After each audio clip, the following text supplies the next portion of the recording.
La ilahe illallah, Allahu ekber,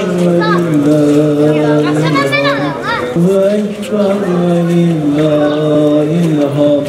Allah ve sahbihi ve sellim.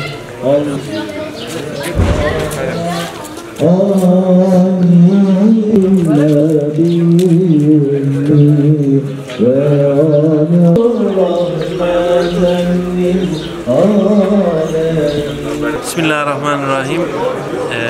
Değerli dostlar, 15. Kurban Bayramı Ümmet Bayramlaşmasını bugün hep birlikte idrak ediyoruz inşallah. Öncelikle ümmet coğrafyasının yeniden dirilişine ve mazlum coğrafyaların yeniden kurtuluşuna vesile kılsın inşallah. Ankara'da yaklaşık 20 bin uluslararası öğrencimiz var.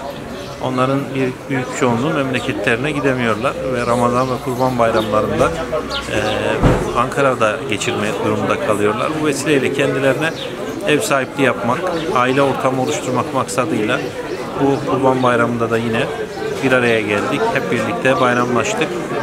İkramlarımızı verip sohbet edeceğiz inşallah ve bayramın idrakini hep birlikte yaşamaya çalışacağız. Cenab-ı Hak hayırlara vesile kılsın. Yaklaşık Ankara'da 85 farklı ülke ve bölgeden öğrencimiz var. Bu öğrencilerimiz çeşitli meslek gruplarında eğitim öğretimlerini sürdürüyorlar.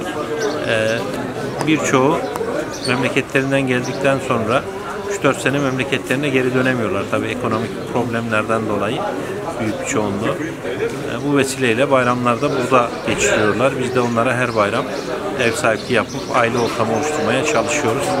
Cenab-ı Hak hizmetlerimizi kabul buyursun inşallah.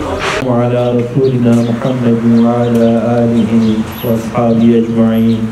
Bismillahirrahmanirrahim. İnna a'taynakel kevser. Fasalli li rabbike venhar. İnne şâni'eke huvel abtar. Sadakallahul azim. ربنا ظلمنا أنفسنا وإن لم تغفر لنا وترحمنا لنكونن من الخاسرين.